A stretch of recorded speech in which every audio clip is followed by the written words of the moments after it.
Halo teman-teman Suara Juventini, balik lagi sama gue Jackie. Wah, seperti biasa gue selalu bikin materi atau program tentang preview pertandingan yang besar buat Juventus di Liga ini. Kenapa gue bilang besar? Karena ini adalah rival dari setiap musim. Dan kebetulan gue juga mengundang salah satu fans rival. Di sini ada Ari dari Bekasi. Apa di mana lu sekarang, Ri? Oh, masih di Bekasi tercinta. Bekasi tercinta. Oke, ini perkenalkan namanya Ari, ada di Bekasi, dan seperti biasa yang sering rutin di Suara Juventini memberikan pandangannya Bung Ilyas di Purwakarta. Di mana? Masih Purwakarta apa udah ke Jakarta lagi? Masih di Purwakarta. Oke. Ya, ini pertandingan gue khusus ngundang ada fans Juve dan fans Milan biar enak, seru. Gue pengen tahu dari pandangan teman Milan ini, Milanisti ini gimana tentang Milan sekarang. Ya Juve udah pasti jelas ya, karena kan kita Suara Juventini otomatis kita berbicara tentang Juventus. Dan pertama ini adalah nanti main di hari Minggu ya, di Senin dini hari di waktu Indonesia. Jadi ini tinggal beberapa hari lagi, gue rasa ini pertandingan yang sangat penting buat Juve, karena Juve belum punya poin ya. Udah punya poin. Udah punya poin sih. Udah punya poin sih, satu sih. Oke, jadi ini pertandingan penting. Apakah Juventus akan punya poinnya setelah melewati pertandingan yang lumayan cukup berhasil di perdananya Champion, ataukah masih tren yang begini-begini aja? Nah, nanti kita akan bahas banyak. Nah, untuk Milan nanti malam bertanding. Kebetulan kita tag ini Milan belum tanding lawan Liverpool. Gua nggak ngerti apakah Milan nanti akan habis-habisan atau malah Milan sebenarnya memilih Liga. Gue juga nggak ngerti. Dari fans Milan mungkin akan lebih banyak bicara. Oke, jadi siap nih Nap dan Ilyas, kita bicara Juventus vs Milan.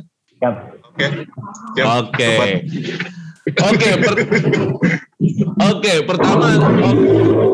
Pertama adalah mengenai Juventus vs Milan adalah kondisi tim dulu ya. Gue pengen bicara kondisi di Juventus. Pertama adalah gimana ya menurut lo kita akhirnya menang tapi bukan di Liga? Gimana menurut lo? Ya, gue masih berharap ada perubahan sih ya dari Allegri ya. Startnya Allegri tahun ini tuh seperti startnya yang ngingatin kita di startnya 2015-2016. Ya, selalu banyak yang nyamain kayak gitu. Pada saat itu Allegri juga dengan 3 match-nya cuma dapat 1 poin. Tapi catatan gue di sini dan 2015-2016 itu rival belum sekuat sekarang. Kalau sekarang rival sudah mulai menguat, sudah mulai banyak berubah, termasuk Milan atau dua Milano itu termasuk yang sudah berubah sangat signifikan ya. Jadi kalau mau disamain lagi atau mau berharap lagi seperti terjadi terulang di 2015-2016, kayaknya buat gue agak sulit ya. Cuman ya kembali lagi ke ininya kita, motonya kita, semboyannya kita ya Fino alla fine sampai akhir gitu. Gue berharap ada perubahan sih tetap. Oke. Milan akhirnya setelah berapa tahun nggak masuk Champion, ayo? Berapa ya? Dari 2014 ya? 8 musim. 8 musim. Aduh. Sebentar. Juve paling lama nggak masuk Champion 5 musim. Lu 8 musim. Mediocre sekali Anda. Tapi gimana perasaan lu hari ini Milan? Gue ngelihatnya udah ada perubahan. Terbukti start awal disapu bersih. 3 match menang semua, terus ini champion pertama lagi setelah 8 musim. Lu gimana ngelihatnya? Milan apakah memang benar-benar ada perubahan atau sebenarnya belum? Ya, pertama gue pengen menyoroti Milan itu selama 10 tahun ke belakang. Kalau yang gue lihat selama 10 tahun ke belakang ini kan Milan kan banyak ya berganti pelatih, terutama faktor penjualan Milan sendiri kan dari Berlusconi ke pengusaha Cina yang Hongli tersebut. Nah, selama dipegang sama Cina itu memang kondisi Milan itu bisa dikatakan nggak maksimal loh. Gitu. Jadi ya kalau dibilang ya pasukan seadanya lah. Bahkan sampai bisa sampai jual bis ya waktu itu ya. Pernah ada isunya. Gitu, gue baru tahu tuh, baru tahu. Nah, akhirnya momentum itu kan Milan terbangun itu ketika diambil alih sama Elliot dan dipegang sama Pioli, kan perlahan-lahan konsep mereka yang gue perhatikan ini, mereka lebih tertarik kepada pemain muda yang pertama. Dan dari Elliot sendiri mereka nggak tanggung-tanggung ya, investasi besar-besaran gitu. Nah, artinya dengan manajemen yang seperti itu, yang akhirnya tuh membawa Milan itu sekarang bisa kembali lagi ke tempatnya, gitu. Jadi lu melihat sekarang ada perubahan? Ya jelas, gitu. Terutama kalau kita lihat musim lalu ya. Musim lalu kan yang pernah gue bilang waktu itu di Suarjo Bet ini, faktor pendukung itu menentukan. Jadi gue memprediksi kayak Milan ini sempurna tanpa pendukung. Ternyata benar kan, runner up. Goblok.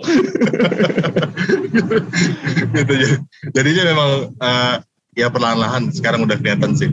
Oke. Terutama dari pasukannya sendiri udah lumayan lah. Oke. Oke, kita masuk ke slide. Ini adalah posisi klasemen. Juventus ada di peringkat 6. Dari wilayah timur ya. Klasemen.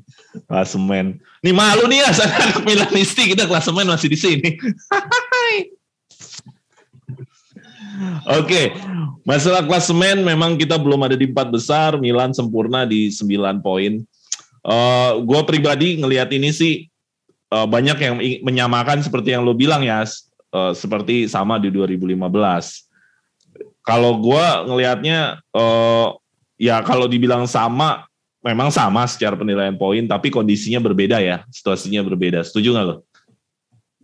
Juga memang ada perbedaan situasi sih. Ya, situasinya berbeda. Entah itu dari rival atau dari tim kita sendiri. Kondisinya berbeda. Jadi menurut gua berat musim ini sih. Kalau gua sih ngerasanya sih lebih berat musim ini. Walaupun start jelek, tapi berat dibanding waktu 2015 start jelek, tapi hasilnya Scudetto. Lu gimana ya pandangan lo? Yang gue bilang tadi sih agak berat sih kalau musim ini disamain atau dibilang akan dijavu dengan 2015, karena kondisi tim kita juga masih belum stabil ya kasarnya, bahkan Allegri itu seakan-akan lagi nyari kerangka bakunya gitu loh. Nah terus juga ditambah rival-rival sudah mulai menguat gitu. Entah itu rival yang sudah menguat atau memang Juve yang sedang menurun, kalau menurut gue gitu loh. Masih belum kelihatan gitu, karena beberapa musim sebelumnya pun kita bermain jelek tapi rivalnya malah sering kepleset juga gitu kayak 2 tahun yang lalu zaman di Sarri itu berapa kali rival kuat di awal di akhirnya tetap aja kepleset lagi Juve juara lagi, bahkan ada kata-kata kayak Lazio ya juara itu karena ya kayak Lazio, kayak Napoli atau kayak saat itu Inter ya kan, itu kayak dianggap dibilangnya ya mereka bukan Juve-nya yang kuat, tapi merekanya yang kasarnya yang nggak bisa bersaing sama Juve gitu. Nggak konsisten lah ya. Tahun ini berbeda. Ya ada tahun ini berbeda karena kita juga kepukul sama perpindahan Ronaldo yang begitu cepat dan terlambat menurut gua gitu loh. Terus nggak ada pengganti yang sepadan, akhirnya bikin suasana tim kacau. Entahlah Allegri bisa bangkitin lagi atau bisa bikin lagi kerangka dari ulang lagi atau enggak, yaitu kembali ke Allegri sih, karena buat gue manajemen udah nggak bisa diharapin. Oke. Milan ngelihat Milan di posisi seperti ini, lu termasuk kaget atau memang layak atau gimana, Ri? Kalau menurut gue sih ini terlalu dini ya membahas Scudetto sih. Karena belum bisa jadi sebagai parameter. Tapi paling nggak begini, pandangan gue terhadap 3 game ini, Milan udah bisa menemukan permainannya. Kan nggak beda jauh dengan musim lalu. Artinya secara skuad sendiri memang nggak banyak didatangkan pemain-pemain baru gitu kan. Nggak banyak. Ntar dulu, banyak pemain Milan banyak yang baru. Lu nggak ngikutin lu, banyak. Pemain yang baru itu dalam arti begini, kan kayak Sandro Tonali, Dias itu kan musim lalu kan dia kan udah di Milan. Emang iya? Gitu loh. Iya, musim lalu kan di Milan, mereka ditebus. Tomori lagi, terus Tomori juga sama ditebus. Gitu kan. Bakayoko. Bakayoto kan balik lagi nih. Gitu. Kalau yang baru itu hanya mungkin Pellegrini, terus Bakayoko, terus Mesias. Siapa lagi ya? Lupa gue tuh. Kiper mainan. Banyak lah. Oh ya, Mike Nan. Nah, terlebih khusus gini sih. Kalau di Juve sendiri kehilangan Ronaldo, Milan pun demikian ya, kehilangan Donnarumma. Dan menurut gue, dengan kehilangan Donnarumma, Lukaku, dan Ronaldo sendiri, itu menurut gue jadi ini ya, semacam poin minus buat Serie A khusus ya. Jadi kayaknya tuh Serie A tuh nggak greget kayak musim lalu dengan tanpa adanya 3 orang ini. Tapi by the way, gue lihat Serie A saat ini tuh masih tetap ini kok kompetitif ya. Berarti oke lah. Berarti lu 3 game ini sudah selayaknya memang Milan di posisi ini ya, Ri ya. Woi, Ri. Oh iya, betul. Layak sekali. Oke. Sangat layak. Tupan kelayakannya Milan bakal diuji sama Juventus karena biar gimana pun Juventus ini mentalnya bagus. Karena bagusnya apa?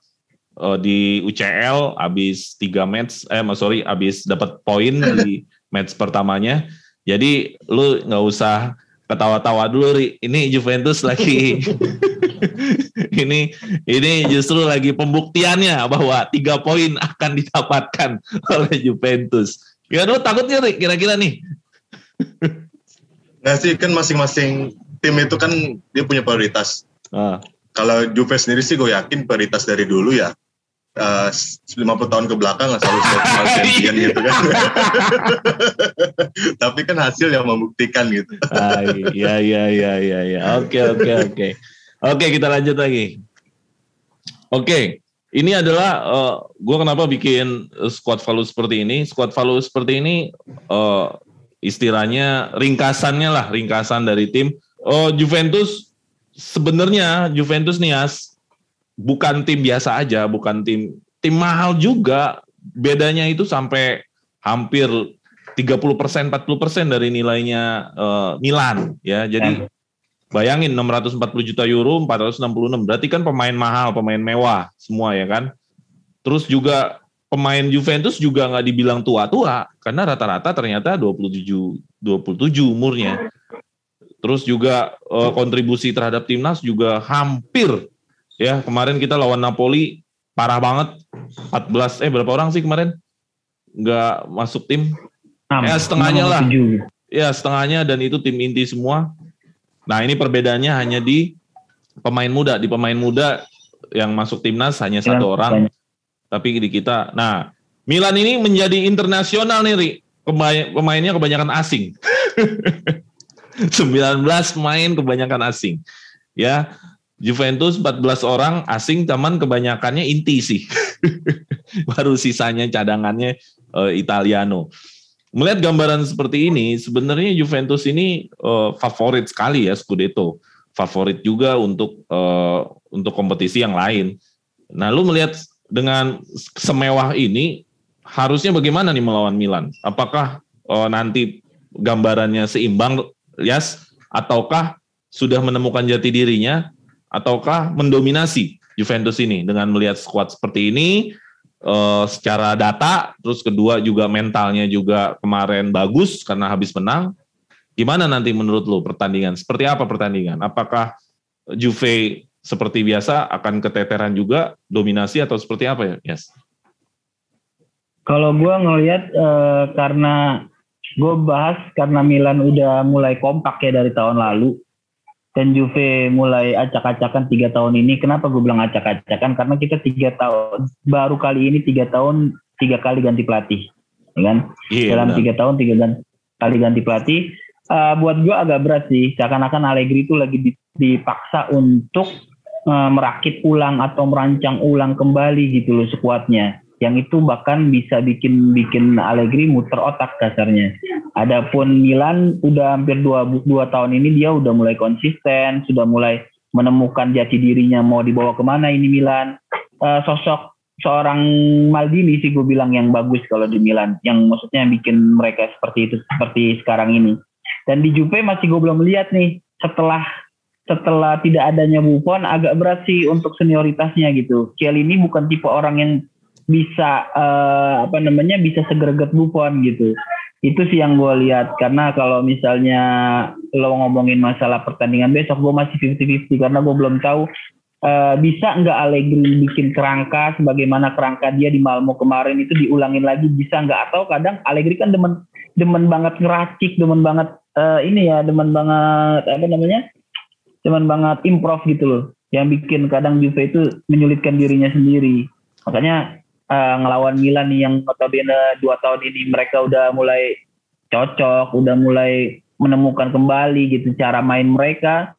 Ya dengan skuad Juve yang ada harusnya bisa mengalahkan Milan, apalagi kita main di kandang kan, dan tahun lalu kita kalah di kandang oleh Milan tapi kita away menang sama Milan. Jadi buat gue masih 50-50 sih ke depannya. Pertandingan seru sih insya Allah ini. Kalau sama kayaknya formasinya nggak mungkin karena Chiesa udah mulai available untuk lawan Milan. Jadi kayaknya 4-3-3 lagi. Ya, karena tadi malam itu 4-4-2. Ya, 4-4-2 juga kamuflase ya. Kamuflasenya di Dybala kalau gue lihat kemarin itu. Oh, iya. Oke, Ri. Oke, Ri. Pertandingan akan seperti apa nih menurut Ri? Gue nggak tahu nih hasil nanti malam lawan Liverpool apakah berpengaruh buat Milan nanti di Serie A. Kan lawan Liverpool lu away kan ya? Iya, betul. Nah, lu lawan Liverpool away, terus juga lawan Juve away, ini sih lumayan lelah sih. Ini kalau Pioli, gue kalau jadi Pioli, kayaknya sih udah memilih nih mau prioritasnya yang mana. Tapi gue nggak tahu dari sisi lu, apakah ini harus sapu bersih dua-duanya apa gimana? Kalau pandangan gue ngeliat ya, gini sih, ini kan untuk pertama kali ya, first time gitu, di mana Milan itu bertandang ke Anfield, dan itu nggak pernah berapa puluh tahun mungkin ya. Nah itu, dan untuk jadwal Milan sendiri ke depan juga padat. Nah kemarin gue melihat rilis pemain yang dibawa itu, salah satunya Ibrahimovic itu nggak dibawa. Ibrahimovic, Sandro Tonali gitu. Gue sih membacanya mungkin. Sorry, Tonali nggak dibawa? Tonali kayaknya cedera. Oh, cedera. Cuma kondisinya memang dibawa tapi kayaknya nggak memungkinkan sih. Gitu. Nah, gue melihat sih di sini kayaknya Pioli ini pengen nyikat dua-duanya nih lawan Liverpool sama Juventus. Tapi kalau menurut lo berpengaruh apa enggak, ya biasanya Milan berpengaruh gitu. Setelah kemarin kalah biasanya mungkin ada serangan mental pemainnya di kemudian besok gitu. Jadi menurut gue dia sebagai penentu sih ya pertandingan nanti malam tuh. Oke. Pertandingan nanti malam berarti jadi penentu buat Milan. Nanti pertandingan di J Stadium itu apakah akan keluar ya, maksudnya kapasitasnya, ataukah malah nanti didominasi oleh Juventus ya? Gitu ya, Ri, maksud lo ya? Iya. Terus gue mau mengomentari market value nih. Nah, kalian tadi gue bilang ya, zamannya Elliot ini kan jadi standing point-nya Milan sekarang. Artinya Milan sekarang itu nggak perlu rekonstruksi ulang kayak Allegri sekarang kan. Gitu. Jadi gue melihat itu kayak Theo Hernandez, Benacer, terus Frank Kessie, terus ada Rafael Leao yang dulu benar-benar dibeli murah itu sekarang bisa jadi mahal gitu. Ya ini juga menurut gue dampak atau efek dari squad talent-nya Milan ya, Moncada, terus di luar dari gaji sama Maldini sendiri. Tadi benar kayak Bang Ilyas bilang, faktor Maldini itu jadi penentu banget di Milan gitu. Jadi terus terkait misalkan Milan lebih mendominasi warga di luar Italia itu, nah gue juga agak bingung setelah dipegang sama Elliot ini, kok Milan itu nggak kayak zaman Berlusconi gitu, atau mungkin yang Hongli yang terlalu banyak mengumpulkan pemain Italia. Tapi ya balik lagi sih mungkin itu kebijakan manajemen, mempercayakan Moncada sebagai squad talent, ya apapun kebutuhannya pasti direkrut Milan. Itu kurang lebihnya loh. Oke. Tapi kalau dari sisi pemain asing, kalau lo ya senangnya Juventus itu banyak Italia apa internasional ya? Italiano dong dari dulu. Italiano ya. Gue sih gak peduli pemain yang bagus orang luar. Oh gitu ya. Kalau asing nanti kayak klub tetangga dong. Ya iya, internasional. Iya. Cintai produk-produk lokal kan. Kan 2010 dia treble kan, si Matrix-nya sampai nggak main ya, benar-benar full tim kagak ada main Itali kan? Iya. Materazzi. Iya si Matrix itu maksudnya Materazzi. Iya kan 2010 kan dia benar-benar nggak ada Italia yang main, maksudnya line up.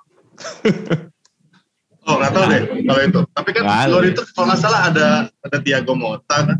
Nggak main di final nggak main. Nggak main kan dia kartu merah. Oh kartu merah yang di Barca ya? Ya. Iya. Sesuai dengan namanya ya. Nasionale. Ya. Oke, kita ke slide selanjutnya dulu. Nah, head to head masih banyak menang di Juventus. Milan juga lumayan banyak menangnya juga terhadap Juventus.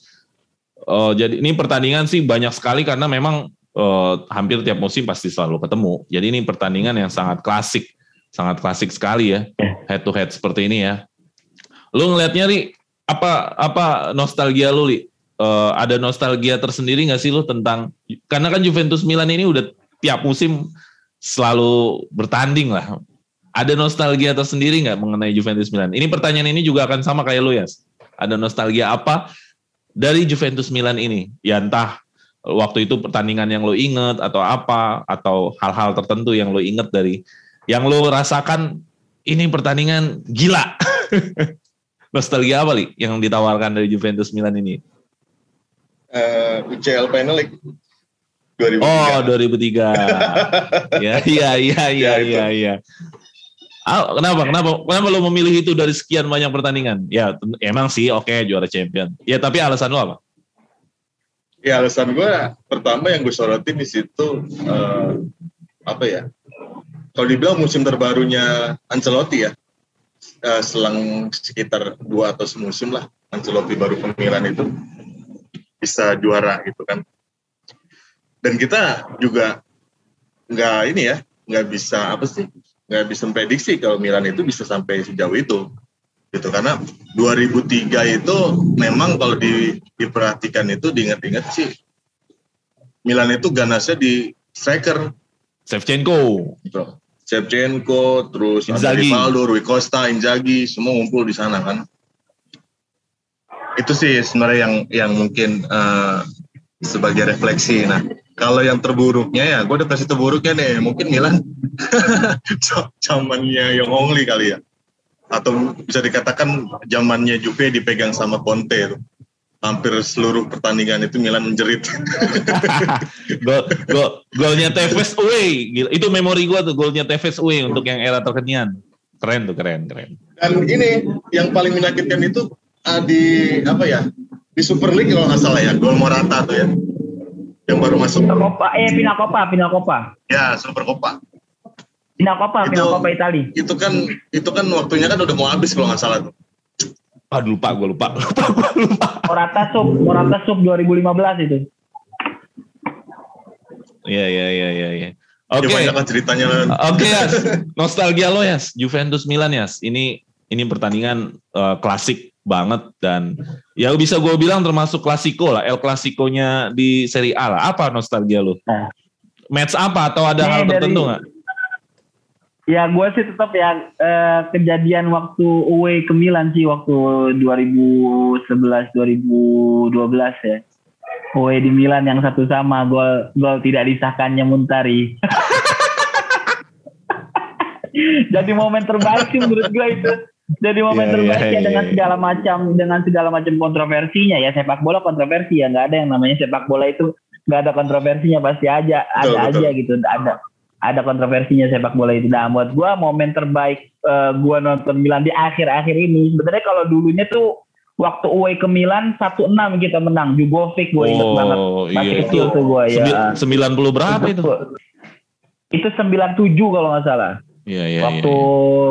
Waktu jersey-nya Sonny Midis 97-98 lah.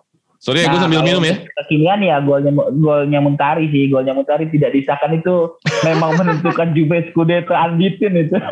Iya. Oh itu nostalgia lo ya. Momen terburuk gua ya 2003. Tidak gol kebentur tiangnya sundulan Conte, tidak mainnya Nedved. Kemudian akhirnya Trezeguet nggak bisa golin lewat penalti. Itu sih momen terburuk gua 2003. Sampai nangis gue saat itu. Iya. Ya, itu tadi salah satu kenangan kita karena ngomongin head to head, berarti udah ngomongin nostalgia kita tentang Klasiko ini ya. Iya Lon, gue punya memori inget nih pas final 2003 itu ya Milan lawan Juve itu, gue inget banget. Sebelum tanding itu gue sholat tahajud berdoa semoga Milan menang. Nggak mungkin lo sholat, nggak percaya gue sholat. Beneran. Itu gue sholat tahajud itu. Gue kira apa? Semoga Milan menang. Iya. Tapi gue kalau 2003 memang memang gue kesel. Cuman kalau 2003 ini gue sih itu udah lama banget ya. Jadi nggak terlalu membekas. Gue masih membekas sih kalau UCL final yang kemarin lah. Kan lagi ngomongnya Milan Juve. Iya. Makanya gue tentang 2003 ini nggak terlalu berbekas banget sih gue. Kalau gue berbekas saat itu gue nonton final keberapa berarti ya? Final ke 1, 2, 3, keempat itu final keempat gue. Pertama Ajax Juve Ajax, terus Dortmund. Waktu Dortmund Juve gue nggak nangis tuh, biasa aja, orang sebelumnya udah juara. Waktu Juve Madrid juga biasa aja gue, karena gue anggap golnya Mijatovic saat itu memang offset gitu. Gue anggap itu gitu kasarnya saat itu. Dan sebelum gue ngerti banyak bola juga gue udah tahu kalau itu offset saat itu. Karena kan gue kecilnya memang demen langgaran koran bola dulu. Jadi banyaklah hal-hal kayak gitu. Waktu lawan Madrid gue gak begitu sakit. Terus waktu lawan Milan itu gue sampai nangis. Karena banyak temen gue anak Milan. Dan pasti di sekolahan gue kena cengan gitu. Iya. Ya memang nostalgia lawan Milan banyak sih. Gue jujur masih yang terngiang malah yang gol UE-nya Tevez itu musim keberapa ya? Lu masih inget gak? Yang Tevez itu yang 2014-2015 ya, golnya cakep banget yang di tengah. Akhir. Enggak, ya pokoknya luar kotak penalti. Ya luar kotak penalti ya. Lo masih inget nggak nih golnya Tevez? Wih, di kandang Milan. Yang di shoot Serie A. Lepas kaki luar. Lupa lo. Pakai kaki luar maksudnya. Iya, itu cakep banget sih.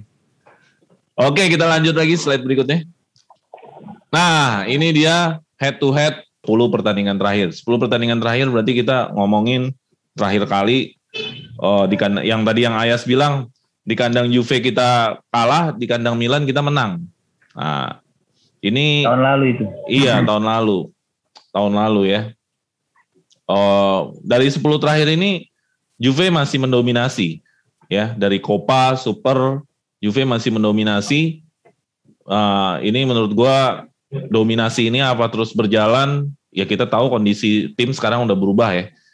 Jadi mungkin akan terus mendominasi ataukah ini akan ketat nih sebenarnya, apa balas-balasan ya? Akan ketat sih kalau menurut gua. Gitu, kejadian akan ketat besok ini. Minimal tidak ada bola banyak nih kayaknya kalau sekarang. Agak berat, agak ketat kayaknya. Jadi musim ini bisa berbalas ya, menang di kandang, menang lagi di kandang, kalah lagi, bisa begitu ya, maksudnya ya? Jadi bisa begitu. Menurut lu, Ri, bagaimana nih dominasi 10 terakhir 10 pertemuan Juve ini, masih banyak Juve menang? Apa dominasi ini akan terhenti ataukah Milan malah kembali menjadi dominasi apa gimana nih menurut lu, Ri? Ya kalau lihat statistik memang yang tadi gue bilang ya, Milan itu prihatin di musim lalu gitu.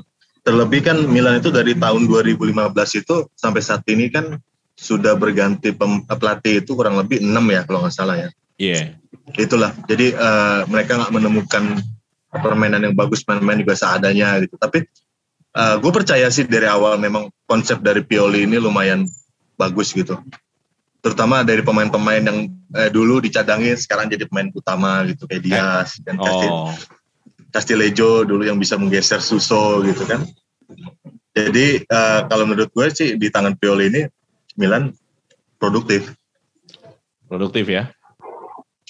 Ya. Oke. Nah, itu tadi mengenai 10 pertandingan terakhir, datanya adalah Juventus masih dominan terhadap tim yang punya nama besar juga, Milan, dan kita nggak tahu apakah ke depan masih bisa dominan, karena melihat kondisi sekarang, Milannya memperbaiki diri, Juve-nya juga lagi merangkak lagi gitu ya, sih. Iya benar. Lagi mulai lagi ngerangka lagi. Ngerangkak lagi ya. Ya seharusnya kalau kita 3 match awal itu nggak ada masalah, gue berharap lawan Milan harusnya sih nggak ada masalah. Tapi karena melihat 3 match ini ada masalah, ya gue juga ngelihat ini pertandingan ketat gitu ya, Sih. Betul. Karena 3 match kita belum ketemu yang benar gitu. Permainan masih acak-acakan, hancur lah kasarnya. Masih mending semua dari 3 match itu sebenarnya kemarin Napoli, tapi babak pertama doang sebelum blundernya Chesney ya. Iya. Aneh juga itu. Di Serie A Juve kok kalahnya bukan karena tim lain hebat, tapi karena malah karena kiper. Karena kiper. Yang paling parah sih emang pas lawan Udinese sih.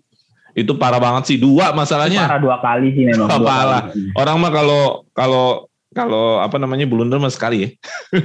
2 kali. Iya. Ini 2 kali. Oke, kita ke slide selanjutnya tentang pelatih. Wah, pelatih nih. Kalau Allegri sih, gue sebenarnya kalau untuk Serie A, gue ngerasa sih aman aja sih. Dari awal kan gue juga waktu Allegri datang gak pernah ada masalah gue sama Allegri sebenarnya. Ya cuman memang start buruk doang aja sih. Kalau gue sih Allegri so far gak ada masalah sih, As. Nah lu sendiri bagaimana ngelihat Allegri untuk kali ini, apakah bisa mendominasi lawan Milan? Karena Allegri dari 19 pertandingan melawan Milan, rekornya bagus banget. 13 kali menang, kalahnya 5 kali. Tapi khusus untuk lawan Pioli juga, bahkan dia nggak pernah kalah lawan Pioli nih. Lose-nya nggak ada gitu. Karena kan kemarin kan Juve kalah yang latihnya Pirlo. Jadi Allegri ini sebenarnya terhadap Milan dan terhadap Pioli datanya bagus. Nah, Pioli sekarang melawan Juve dari 23 16 kalah. Ya. Melawan Allegri nggak pernah menang. Waduh, ini sebuah data yang sudah terekam ya. Jadi apakah Pioli akan memperbaiki datanya ataukah data ini akan terus berlanjut? Ya kalau gue sih maunya tetap berlanjut. Tapi kita pengen tahu dulu nih. Sampai habis ya rambutnya. Allegri melawan Milan nggak pernah menjadi persoalan besar. Menurut lo begitu nggak nih nanti akan? Seperti itu nggak Allegri nih? Yes. Siapa nih? Enggak sih, kalau menurut gua ya justru sekarang memang yang lagi dituntut tuh Allegri ya. Dituntutnya dalam artian yang lo kan bilang lo nggak masalah kan dengan Allegri kan. Kalau gue pribadi sebenarnya Juve pengen gue lebih ekspektasi gue tuh lebih gitu harusnya. Kita udah sering bicara di Suara Juventus ini pemilihan pelatih Pirlo. Gue lebih senang Pirlo diterusin dibanding harus Allegri lagi, karena menurut gue Allegri sudah masanya sudah lah gitu loh. Masih banyak pelatih lain termasuk seorang Juventino yang lagi nganggur ya kan. Itu kan seharusnya dicoba gitu sama manajemen, tapi kembali lagi manajemen akhirnya melakukan blunder pertama manajemen itu adalah memecat Allegri saat itu. Seandainya tidak memecat Allegri dan menggantikannya dengan Sarri, kemudian akhirnya membebani manajemen sampai menggaji dengan 3 pelatih sekaligus dalam satu musim ya kan, itu menurut gua kesalahan fatal manajemen ya. Dan lo bilang nggak ada masalah sama Allegri, gue pribadi sebenarnya kalau ngelihat data dan faktanya Allegri di Juve memang nggak takut kita orang. Tapi gue pengen memang ini Juve udah selayaknya jadi tim-tim mematikan gitu, bukan tim yang pragmatis lagi gitu maksud gue. Gitu. Jangan menang 1-0 kemudian bertahan, itu terlalu pragmatis gitu. Tapi walaupun kan memang tapi kalau ngomongin pragmatis, sorry gue putus. Tadi malam nonton kan Juve ini kan Juve Malmo kan? Di babak kedua sebenarnya Juve masih ngegas, memang nggak gol aja. Gue nggak ngelihat ada sisi. Kalau gue bilang sama lo bang, gue tidak menutup. Gue gini ya, gue nggak pernah mengatakan Allegri tidak bisa bermain mematikan, nggak. Karena beberapa kali Allegri itu membunuh lawannya benar-benar sampai darah penghabisan gitu loh, benar-benar sampai titik darah penghabisan, dibunuh lawannya, dicek habis sama Allegri pernah, bukan nggak pernah. Tapi memang tipikalnya Allegri ini batu, tipikal yang semau dia gitu loh. Padahal dia mampu buat bikin Juve jadi superior, tapi demen banget jadi Juve jadi mediocre terus. Jadi maksudnya dalam artian mediocre dalam segi permainan ya, yang kalau di Eropa sana kita sudah mulai sepak bola modern yang memukul lawan sampai habis, ini Allegri enggak, masih lebih main aman. Sampai 3 pertandingan ini pun gue perhatiin Allegri masih main aman, dan baru mendingan saat lawan Malmo kemarin, dengan catatan lawan Malmo loh, sekelas Malmo, buat gue sih jangan dianggap dulu gitu maksud gue. Oke. Ya mungkin yang lo maksud gini, kayak Munchen ya, ngebantai Barca 8-2 gitu. Ya bukan, maksudnya kita kan melihat kiblat sepak bola sekarang, perhatikan semua tim mulai nggak mengasih celah buat lawannya gitu. Kecuali gitu. Memang sama-sama memang berat gitu. Itu memang ada gol-gol sedikit lah. Tapi ini Allegri sering kali walaupun lawan-lawan di atas kertas notabene di bawah Juve jauh, tapi tetap aja main kayak permainan seadanya gitu. Oke. Jadi maksud lu harapannya Allegri adalah bisa lebih ngebunuh ya dibanding. Iya dong, harus dong. Kan dia bisa, bukan nggak bisa gitu maksud gua. Oke. Ri, ini secara data masalah banget sih lawan Juve sih, Ri. Pioli secara data masalah banget. Tapi apakah musim ini kejutan menurut lu gimana? Apakah data ini akan terus berlanjut? Ini kan musim keduanya Pioli ya di Milan. Nggak salah. Iya ya. Nah, udah 2 tahun. Jadi sama sih sebenarnya sih Pioli ini karakternya kayak Allegri. Kadang yang bikin gue kesel itu kenapa nih si botak tuh sering banget dia main gak jelas gitu.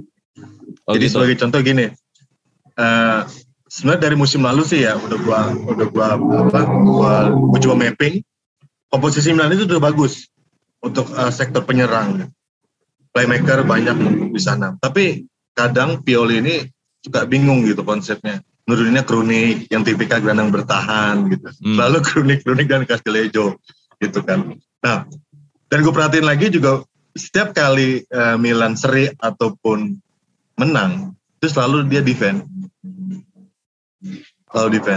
Artinya full 90 menit itu Milan banyak gaya permainan dari menyerang ke bertahan segala macam, yang mungkin itu salah satu strateginya. Tapi yang bikin gue prihatin adalah banyaknya pemain potensial itu yang nggak diberikan waktu gitu sama Pioli sendiri untuk coba buat nunjukin tarinya gitu kan. Ambil contoh Diaz itu kan musim pertamanya itu di Milan itu lebih banyak di bangku cadangan loh. Oke. Gitu.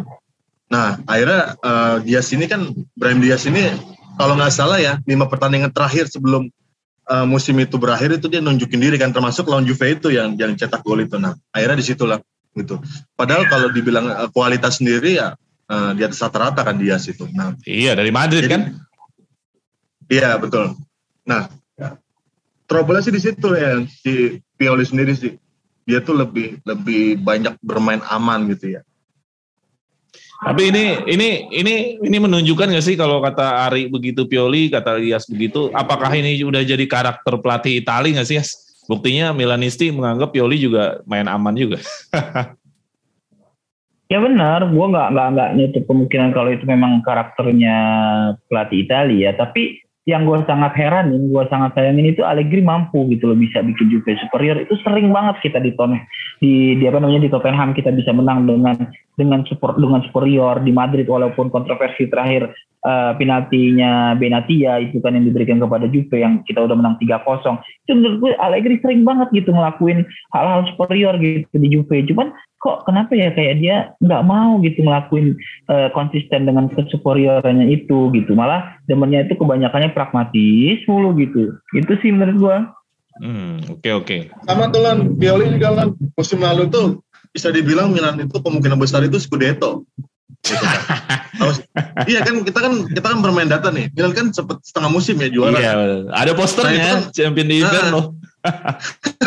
itu kan itu ya. Apa kalau dibilang dilihat data Milan itu kan bagus ya di tengah, tapi kayaknya memang ini sih ya, memang mungkin tuntutan dari manajemen. Artinya begini, kalau yang gue lihat itu target manajemen itu hanya 4 besar champion, selesai, nggak muluk-muluk.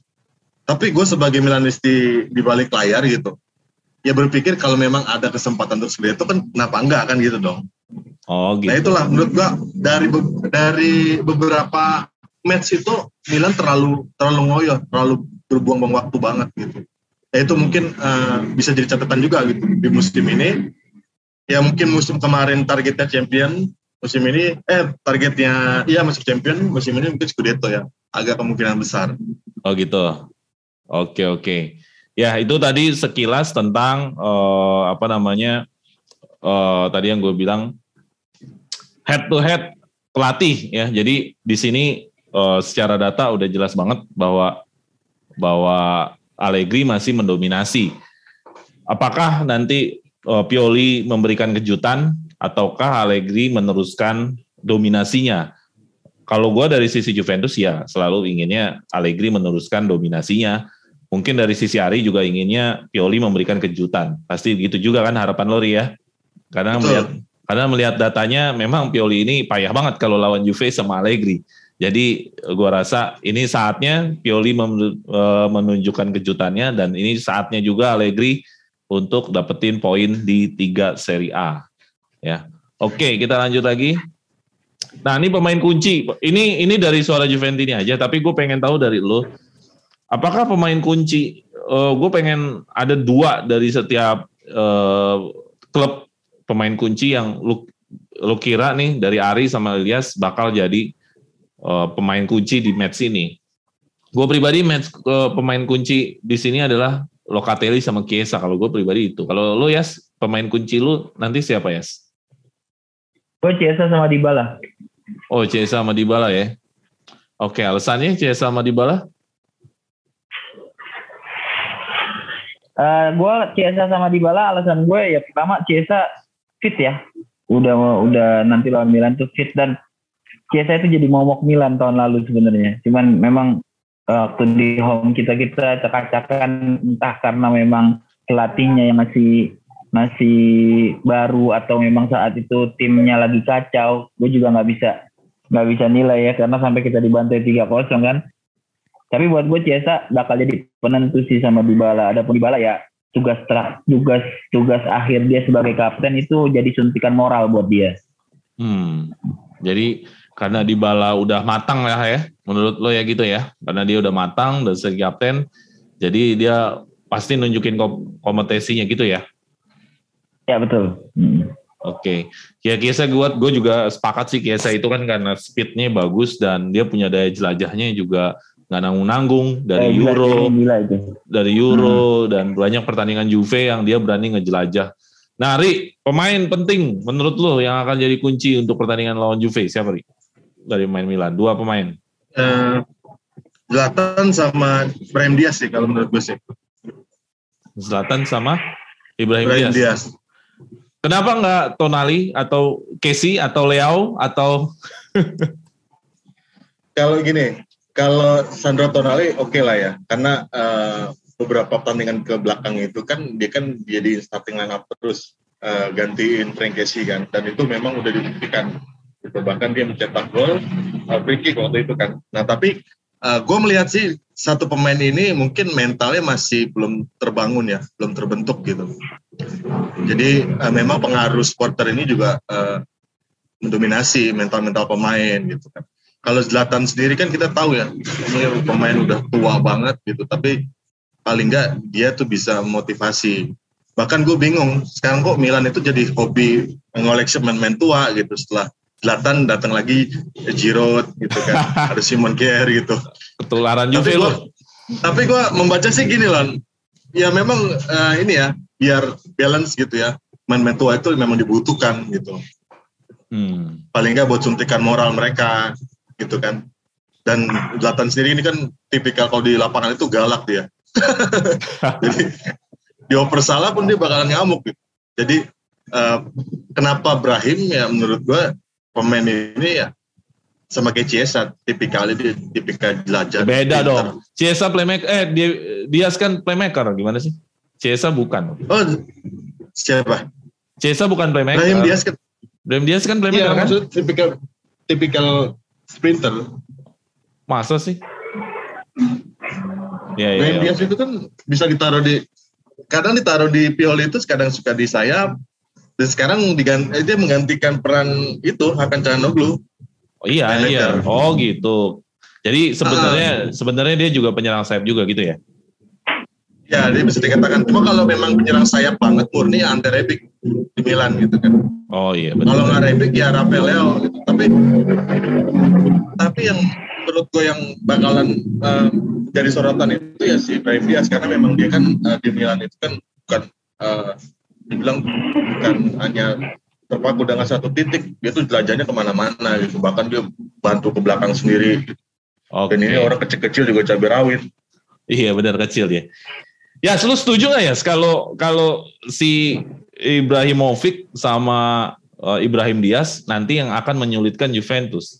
Kalau gue kurang setuju dengan Ibrahimovic, gue nggak ngeliat dia akan merepotkan karena ya dia cuma hanya nanti bikin rusuh sih. Dia tuh nggak dibawa untuk Liverpool tuh disiapin untuk lawan Juve lah. Oke, ya makanya dari Ayas, lu setuju nggak ya kalau pemain kunci yang disebut Ari itu nanti benar-benar yang akan merepotkan Milan? Atau lu punya pandangan tersendiri ya, bahwa ada pemain Milan lain yang lebih merepotkan dibanding yang disebutin sama Ari? Gue dua ya pemainnya, satu sama kayak Bang Ari ya, si Brahim Diaz. Dan Diaz di akhir pertemuan kita juga gue ngeliat acak-acak Juve juga itu bocah kecil-kecil cabai rawit jelas. Dan Ibrahim Diaz tuh bagaikan Chiesa-nya kita, dia juga daya jelajahnya juga bagus. Saat Milan kehilangan Calhanoglu tuh memang tertutupi dengan gayanya dia sih. Tapi permain satu lagi yang buat gue kemungkinan bakal ngerepotin itu Maignan sih menurut gue. Kiper. Oh, kiper. Oh, gitu ya. Ini jangan mentang-mentang lo lagi bete sama Skesni nih, malah milih Maignan.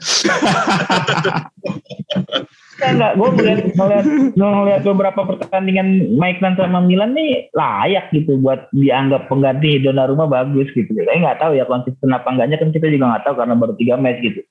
Oh gitu. Tapi, ya. Gue harap sih gue biasanya nih kalau di Juve nih yang kesetanan tuh kiper lawan kebanyakan gitu. Kalau sebelum ini gitu. Oh iya. Nah, kalau lagi lawan klub kecil ya. Iya, kalau di lawan klub kecil perasaan susah banget kiper lawan digolin sama Juve. Benar. Sama-sama tuh. Ri, lu setuju nggak Ri? Kalau pemain Juve nanti tadi kan si Ilyas bilang yang akan merepotkan adalah Chiesa dan tadi siapa ya? Lu pilihnya? Dybala. Chiesa dan Dybala. Menurut lu setuju nggak? Ini 2 pemain yang akan merepotkan Milan? Atau lu punya pemain lain yang sebenarnya lebih potensial untuk mengacak-acak Milan dari Juventus? Kalau gue sepakat sih yang pertama Chiesa tuh ya. Memang dia masih muda, potensial, daya jelajahnya tinggi. Mungkin yang kedua, gue bisa ini yang prediksi kayaknya Martin Delic ya. Oh, Delic. Matias sih? Matias. Ya kalau ini kan termasuk ini ya. Dulu Juve tuh kalau nggak salah transfernya gede ya. Iya. Gue ngeliat potensi dari Delic itu lumayan bagus lah. Cuma terkadang yang jadi masalah itu siapa tandemnya dia kan gitu. Bonucci. Siapa lagi? Justru gue kayaknya lebih asik kalau dia tuh bisa sendiri di belakang. Pakai 3 back zamannya era Conte itu. Iya. Oke. Tapi dari gue ngelihatnya sih Milan, dari sisi Milan gue ngelihatnya kuatnya sih bukan di penyerang sih. Gue lihat kuatnya sih sekarang udah mulai kompaknya di tengah. Kalau gue lihat Milan kompaknya di tengah. Kalau lu ya melihatnya Milan nanti akan punya potensi, dia akan kuatnya di mana ya? Apakah dia termasuk stabil dari kiper sampai depan, termasuk yang cukup ideal, ataukah ada kekuatan tertentu di setiap lini? Lu menurut lu ya Milan akan kuat di sisi apa? Gue tetap bilang tengah ya, dari tahun lalu juga gue selalu bilang Milan tuh tengahnya kuat gitu. Apalagi ditambah sekarang tahun lalu Tonali masih adaptasi, tahun ini dia mulai nunjukin tajinya sih. Jadi memang kompak. Memang tengah Milan bisa jadi sumber bahaya juga sih buat Juventus. Kayak buat Juve benar. Kalau lu Ri, apa Ri dari sisi Milanisti melihat Juve bagusnya di lini mana Ri? Atau mana yang menurut lu, apakah di setiap lini dari Juventus, kan lu dari orang luar Juventus nih yang melihat Juventus, apa yang lu lihat bagusnya Juventus dari sisi apa? Dari pertahanan kah? Tengah atau depan atau kiper atau gimana? Dari ini sih ya menurut gua tengah sih. Tengah? Yakin lu tengah? Oh gitu ya? Yes, tengah tuh ya. Rival melihat kita kuat. Tapi Juventus ini nggak pernah pede. Jadi begini, kalau pandangan gue itu kan melihat personal.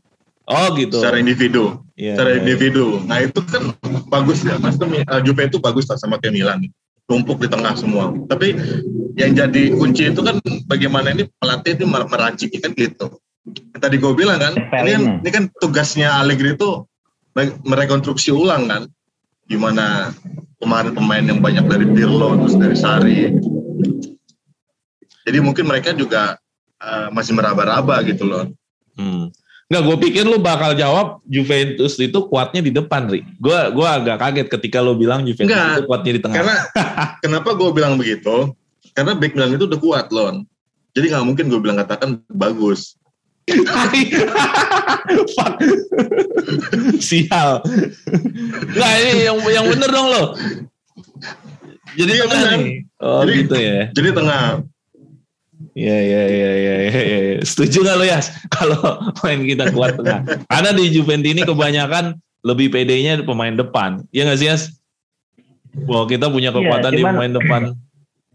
Main depannya cuman gue bilang tadi ada benernya juga sih kalau dibilang tengah, nggak salah juga karena cuman selama ini tuh belum ada yang bisa bikin nyetel tengahnya gitu. Dibikin si ini sama si ini tuh nyetel tuh belum ada gitu. Nah barangkali Allegri nemuin obat untuk nyetelin 3 gelandang atau 2 gelandang itu menurut gue bakal jadi mewah sih kalau tengahnya Juve, layak gitu untuk diperhitungkan gitu.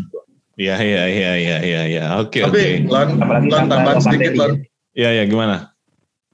Kalau yang gue perhatiin Juve itu dari zamannya Conte sampai sekarang kalau gue lihat secara individu itu yang paling superior itu sayap Juve itu gila nggak pernah mati gitu. Dari gue lihat dari zamannya Douglas Costa lah ya sampai sekarang gitu. Apalagi kalau inget zamannya Conte kalau nggak salah. Listener. Kuat banget gitu. Listener. Terus serangan baliknya gitu kan ngeri banget tuh Juve tuh. Iya. Oke. Ya jadi itu tadi kita lumayan agak membongkar sisi detailnya. Ternyata pemain kunci dari Ari adalah Ibrahim Diaz dan Ibrahimovic. Kalau dari sisi Ilyas adalah Dybala dan Chiesa ya. Nah, jadi ini memang mungkinkah mereka benar-benar menjadi key player? Walaupun di sini key player suara Juventus ini naruhnya Morata, tapi ya kita lihat aja. Menurut gue Yas, nih Morata akan jadi pemain besar kalau konsisten golin sih Yas. Setuju nggak lo? Ya setuju gue. Kekurangan Morata cuma di inconsistent doang sih gitu. Iya. Setiap tahunnya belum tentu bisa golin di atas 10 gitu. Itu aja sih sebenarnya kekurangan Morata di. Selain itu Morata gila. Bahkan bisa dibilang Inzaghi gasar. Cuman memang nih orang belum bisa selihai dan selicin Inzaghi gitu. Iya. Jadi Inzaghi sama dia sama Inzaghi nggak bisa nendang gitu. Jadi Inzaghi legend Milan apa Juve, Erik?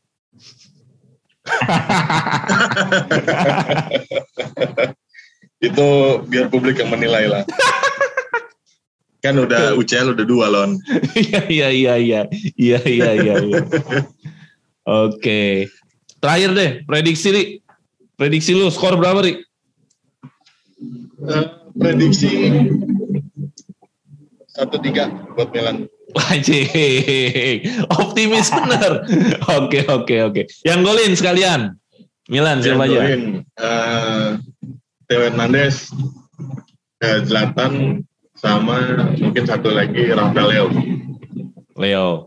Iya, gue pikir lu bakal pemain kunci Leo, karena Leo kadang-kadang nggak pernah diperhatiin tapi golin mulu. Ya kenapa gue ngomong begitu, karena gue perhatiin tuh mayoritas pemain Milan itu nggak stabil gitu. Termasuk Leo ini. Jadi dari semua pemain itu yang menurut gue stabil itu ya Brahim Diaz, Theo Hernandez, Tomori. Udah selebih Benacer. Selebihnya kadang nggak jelas gitu. Termasuk Frank Kessie yang udah berapa tahun di Milan itu kadang kayak kayak pertandingan kemarin itu kan gagal penalti dan banyak blundernya. Oh, yang lawan Lazio. Menurut gue nggak lawan Lazio kemarin. Jadi menurut gue sih, gue realistis aja ya, pemain-pemain yang betul-betul mental itu udah kebentuk tuh ya mereka itu semua. Oke. Yas, skor Yas di kandang kita nih.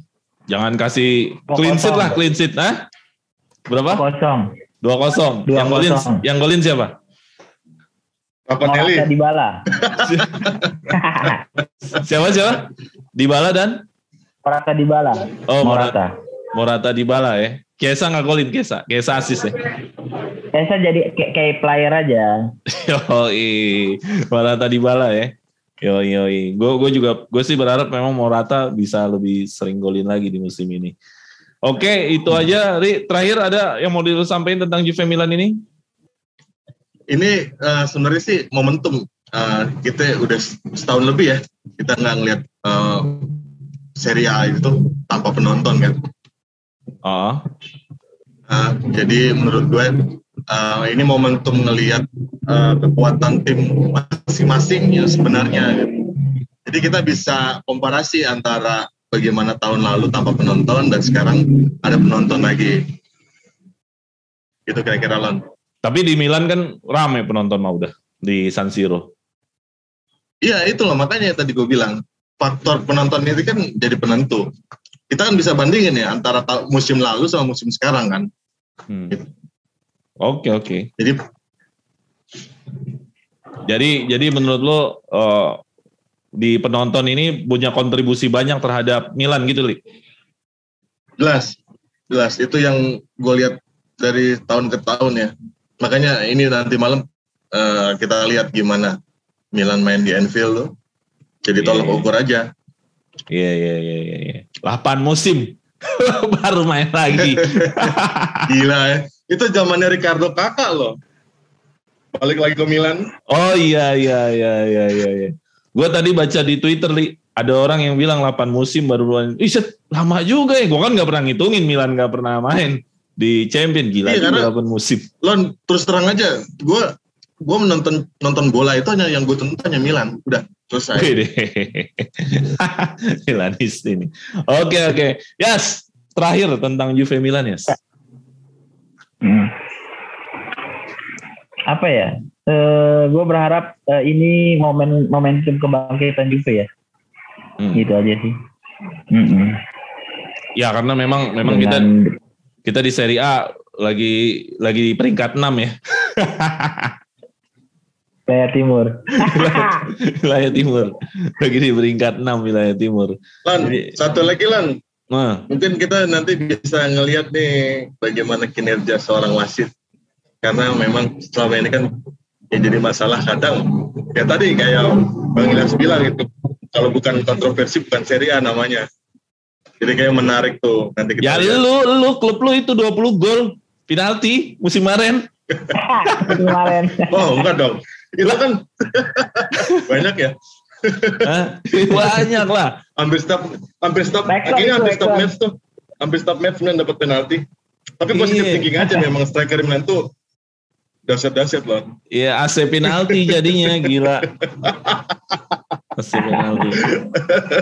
Kalau Juve tuh nggak akrab sama VAR. Setuju nggak, Yas? Ya, sering banget ini ribet sama VAR. Sama VAR. Tapi ngomong-ngomong, sorry gue mau nanya, zamannya Montari itu udah ada sistem VAR belum sih? Ya belum. Gol jangankan VAR, gol yang di jam tangan tuh kalau lewat garis itu belum ada. Ya belum ada. Referee itu belum ada. Nah. Nggak, lu masih penasaran sama gol Montari? Mau kita bahas di sini. Ini kayaknya bisa menghabiskan waktu sewindu nih. Enggak, gue cuma ngebayangin aja loh, gue bayangin andai kata saat itu ada VAR itu gimana ekspresi wasit dari putusan. Ntar dulu. Oke lah kalau misalkan nggak jadi gol, tapi kan masalahnya kan kejar-kejaran poinnya emang sama Milan ya waktu itu ya? Apa sama siapa sih? Emang sama Milan? Sama Milan. Jadi gini Lon. Itu kepukul banget Milan itu.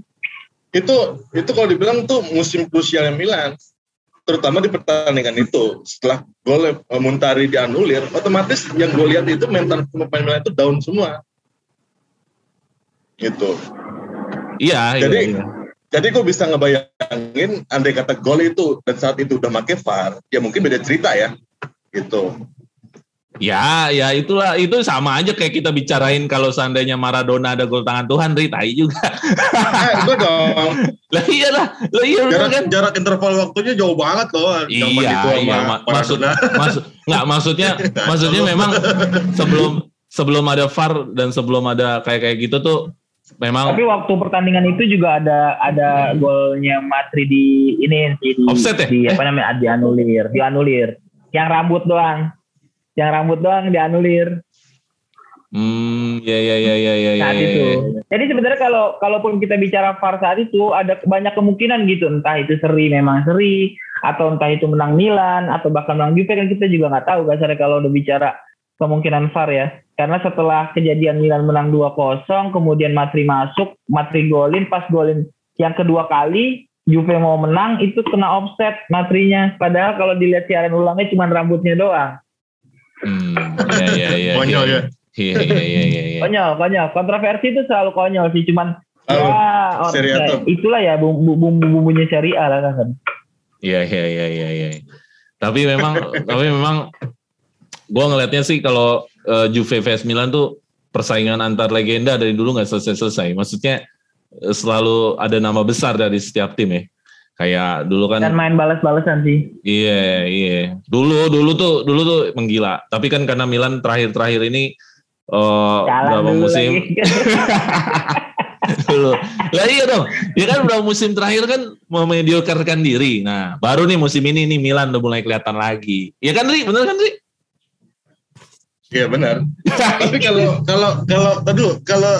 kalau kita refleksi ya, zaman Capello tahun 9 berapa ya? Itu Milan bisa Scudetto. Kalau nggak salah dia bisa ngecetak gol itu cuma 35. Kalau nggak salah nih ya, hanya bisa mencetak 35 gol. Jadi menurut gue deh, eranya Milan itu dari Arrigo Sacchi, lari ke Capello, terus lari ke Ancelotti, ya udah. Lebihnya itu udah ya nggak konsisten gitu. Tapi saat 93 itu kita masih 18 tim bang satu Serie A itu. Iya benar. 18. Oke, ya gitu aja deh ya. Kalau Ari kalau di ini ya kagak habis-habis, dia mah emang demennya ngomongin Milan. Kayak sejarawan dia nih. Ngomongin 93 aja. Gue masih gundu kali dulu. Itu juga masih kecil itu. Melebar nanti takutnya melebar. Oke, kita sudahi aja. Tadi terima kasih, thanks buat Ilyas. Ya Ilyas ya, thank you Ilyas ya. Thank you. Milan. Bang Ilyas. Prediksi lu gue catat 2-0. Ari, thank you Ri ya. Bang Milanisti sejati ya. Sama-sama. Udah seumur temen-temen yang lain. Sudah seumur Baresi tapi masih semangat. Singkong. Oke teman-teman, Suara Juventus ini itu tadi bincang-bincang kita sama Iyas dan sama Ari. Mudah-mudahan ini bisa menjadi gambaran buat pertandingan Juventus vs Milan. Ini akan seru banget. Ini adalah klasikonya lah ya. Iya. Ini adalah pertandingan besar, pertandingan klasik, pertandingan yang penuh nostalgia, pertandingan yang sangat-sangat gue bisa bilang ini pertandingan ya yang menjadi identik dengan Serie A, Juventus Milan salah satunya gitu. Teman-teman jangan lupa share, like, and subscribe Juventus vs Milan ya, dan kita tonton nanti seperti apa pertandingannya. Ciao, fino alla fine, Forza Juve. Forza Juve. Oke. Forza Milan. Sempre.